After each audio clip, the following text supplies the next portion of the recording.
Napansin mo ba ang iyong sarili na napapagod ka na sa paulit-ulit na gawain? Aha, senyales yan na kailangan mo munang huminto at huminga. Tara, gawin natin ang simpleng mindfulness o kamalayan sa puntong ito.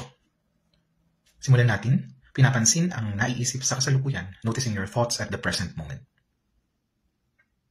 Ngayon naman ay pinapansin ang nararamdaman, noticing how you feel right now. Ngayon ay pinapansin ang nararamdaman ng katawan, noticing your body sensations. Ngayon ay sinusubukang pakinggan ang mga tunog na naririnig sa kasalukuyan. At dahan-dahang nililipat ang atensyon sa paghina, humihinga ng malalim, slowly inhale, exhale.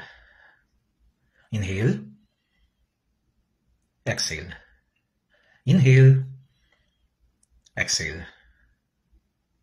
Ngayon naman ay sinusubukang pansinin ang sarili sa ngayon. Pinapansin lamang kung ano ang mayroon sa ngayon sa kasalukuyan. Gagamitin ang kamalayan o mindfulness na ito simula sa putong ito at sa mga susunod na oras.